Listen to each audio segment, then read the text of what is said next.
Light.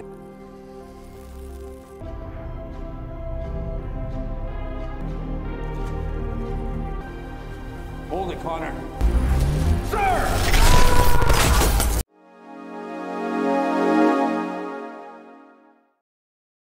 Selamat siang semuanya, apa kabar hari ini? Sehat? Kembali lagi di channel Duk Cinema. Kali ini kita akan menceritakan film action tentang seorang pria dengan kemampuan super yang bekerja sama dengan sekelompok penjahat untuk mengumpulkan uang guna membantu ibunya yang sakit. Langsung saja kita bahas alur cerita filmnya yang berjudul Code H yang dirilis pada tahun 2019. Lincoln City bukan tempat bagi orang seperti Conrad. Dulu, Power manusia dengan kemampuan istimewa dipandang sebagai aset. Mereka membangun jalan, mengangkat baja, menghidupkan kota. Tapi, waktu berubah. Teknologi menggantikan mereka, hukum membatasi mereka, dan ketakutan mengasingkan mereka. Sekarang, 4% dari populasi menjadi musuh negara. Hidup dalam bayang-bayang robot bersenjata dan drone pengintai yang terbang rendah di atas atap kota.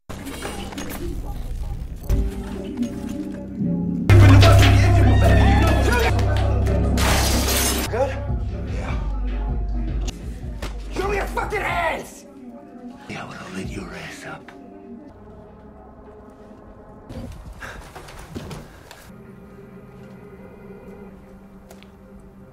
Lower East Side, the debate continues. Thanks to the courageous operation, we must not forget. Which they've come to call the Connor bekerja di konstruksi, diam-diam menyembunyikan kemampuannya sebagai elektrokinetik. Tangannya mampu mengalirkan energi, memanipulasi listrik. Tapi di dunia ini itu bukan kekuatan, itu alasan untuk ditangkap. Dia hanya ingin uang yang cukup untuk mengobati ibunya, Mary. Seorang kryokinetik yang kini terbaring lemah karena tumor otak yang semakin memburuk. Tagihan rumah sakit menumpuk, penghasilan tak seberapa, dan waktu semakin habis. Hari itu penggerebekan datang tanpa peringatan. Sirine meraung, drone meluncur, robot bersenjata menghantarkan masuk ke area kerja. Mereka mencari Powered, seseorang melarikan diri dan situasi meledak. Connor berdiri kaku, menahan napas, tak berani mengalirkan sedikit pun listrik. Dia berhasil keluar tanpa terluka, tetapi pekerjaannya lenyap bersamaan dengan reputasinya. Tak ada perusahaan yang mau menyentuh seseorang yang tercatat Powered, apalagi setelah insiden itu.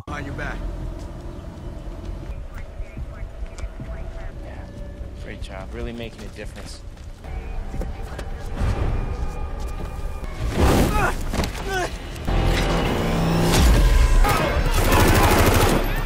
Okay, everybody face down. Fired at 162 Westlake, one officer. Connor mencoba mencari jalan lain. Dia datang ke pusat layanan sosial, mencoba mendaftarkan ibunya untuk perawatan. Jawaban mereka dingin dan mekanis. Tidak ada bantuan bagi Powered yang tak terdaftar secara resmi. Dan Connor belum mendaftarkan dirinya. Birokrasi menolak belas kasih. Ibunya hanya bisa terbaring dan menunggu. Tak ada pengobatan, tak ada harapan. Dan di balik tubuhnya yang mengecil, Mary tetap tersenyum, menyuruh putranya untuk tidak menyerah, meski mereka hidup dalam reruntuhan. Lalu datang tawaran. Seorang wanita muda bernama Nia mendekatinya di tempat ia membagikan makanan amal. Ada ketenangan dalam caranya bicara, tapi juga luka di matanya. Dia tahu Connor butuh uang, dan mengenalkan dia kepada Garrett, pria bertubuh tinggi, karismatik dengan tatapan tajam dan reputasi yang menakutkan. Garrett memimpin di Powered kriminal, di bawah gerbong narkoba Marcus Gottlieb, dan dia butuh orang seperti Connor untuk pekerjaan tertentu. Satu malam kerja, bayaran besar. On a clock.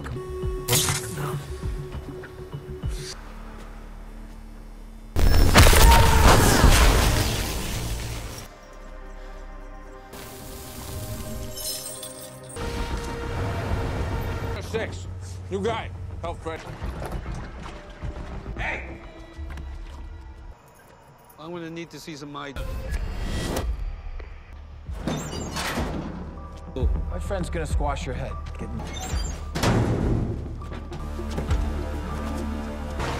all units in Zone 9 on Shore Avenue. Sit tight. I need additional eyes in Zone 9. Scare the new guy.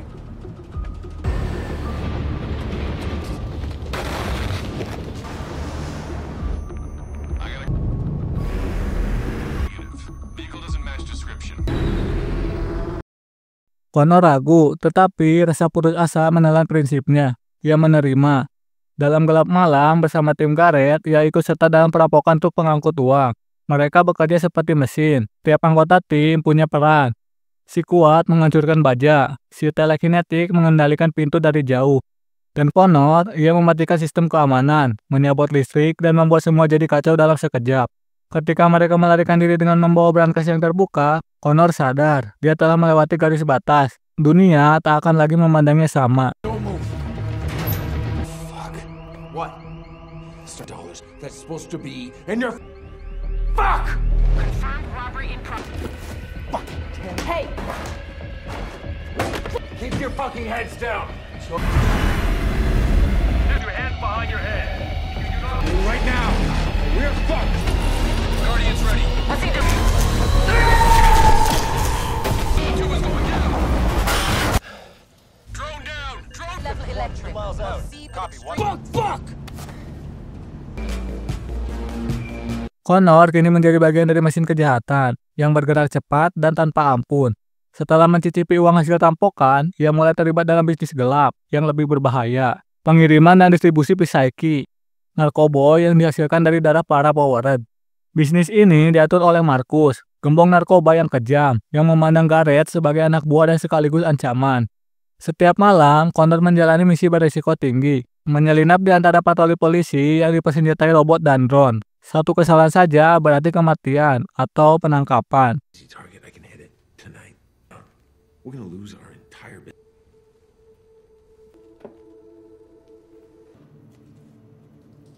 Why go after his girl? I'm not his girl.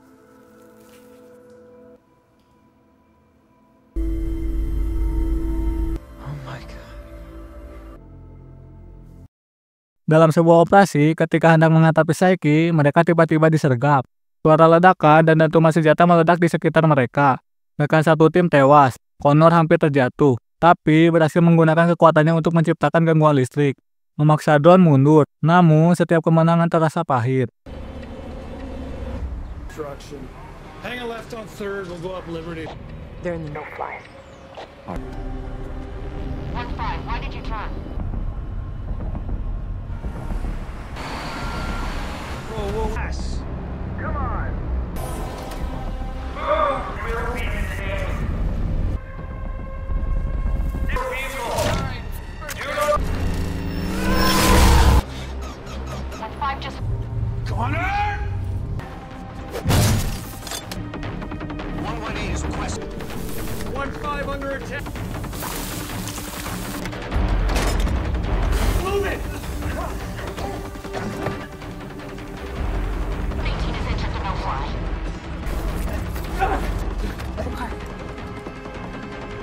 It's in our back.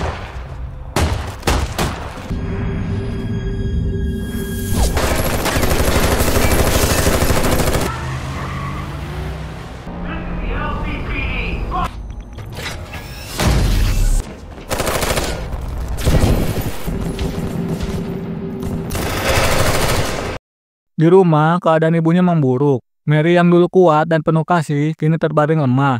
Wajahnya pucat tak berdaya. Connor membawa pulang obat-obatan seadanya, tapi tak ada yang cukup untuk mengobati tumor itu. Very dangerous in public. Neglected for too long. If we're gonna beat this, which is $7,000 for the week.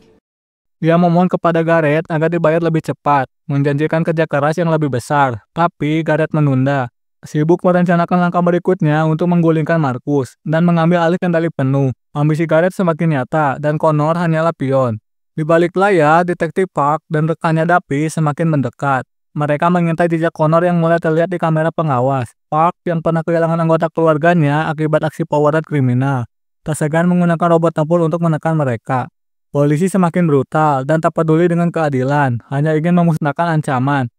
Di satu sisi, Connor merasa terpojok. Di sisi lain, moralnya mulai goyah. Connor merasa hancur, semua usaha dan pengorbanannya ternyata sia-sia. Saat Mary akhirnya meninggal dunia, Connor berjanji pada dirinya sendiri untuk mengubah segalanya, apapun resikonya. Kematian ibunya membakar amarah dan tekad Connor. Dia tidak mau lagi menjadi pion dalam permainan kotor yang hanya membawa kehancuran.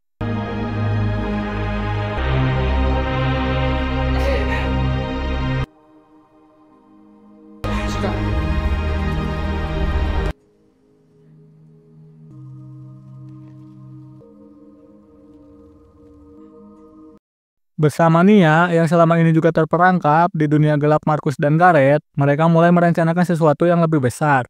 Sebuah pemberontakan untuk menghancurkan jaringan narkoba yang merusak kehidupan mereka dan banyak pewarat lainnya. Connor tahu resikonya sangat besar. Mereka harus berhadapan langsung dengan Marcus, bos besar yang tak segan membunuh siapa saja yang mengkhianatinya.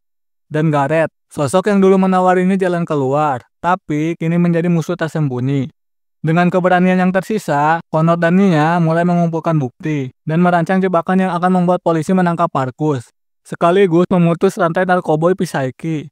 Dalam konfrontasi klimaks di sebuah gedung produksi Psyche, ketegangan memuncak. Gareth yang curiga menghadang mereka, memicu pertarungan brutal antara pihak-pihak yang saling berebut kekuasaan. Cahaya listrik Connor menyambar-nyambar di kegelapan, menyalakan kembali harapan yang hampir padam.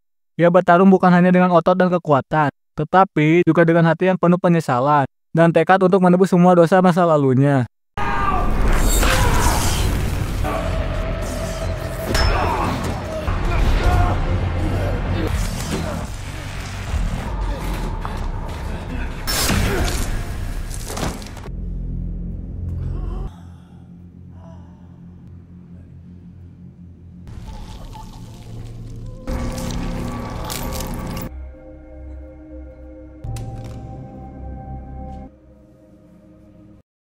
Polisi yang dipimpin oleh Detektif Park tiba tepat waktu, terjebak dalam bentrokan, yang membuat mereka mulai melihat bahwa dunia Power tidak hitam putih. Mereka menangkap Gareth, menghancurkan gudang Psyche, dan memburu Marcus yang berusaha melarikan diri.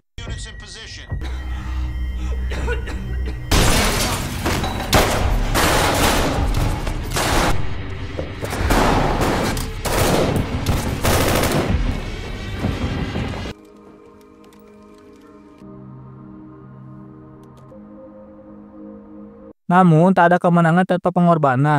Connor terluka parah, tetapi ia berhasil melarikan diri bersama Nia, menapaki jalan baru yang penuh ketidakpastian. Film berakhir dengan pemandangan pagi yang suram. Connor dan Nia duduk di dalam pen, meninggalkan Lincoln City dan semua kenangan pahit di belakang mereka. Meskipun dunia masih penuh bahaya dan masa depan mereka tidak jelas, Connor merasakan satu hal yang baru, kebebasan. Bukan kebebasan dari kekuatan, tetapi kebebasan dari belenggu masa lalu. Ia siap memulai hidup baru dengan harapan dan keberanian yang lebih besar dari sebelumnya.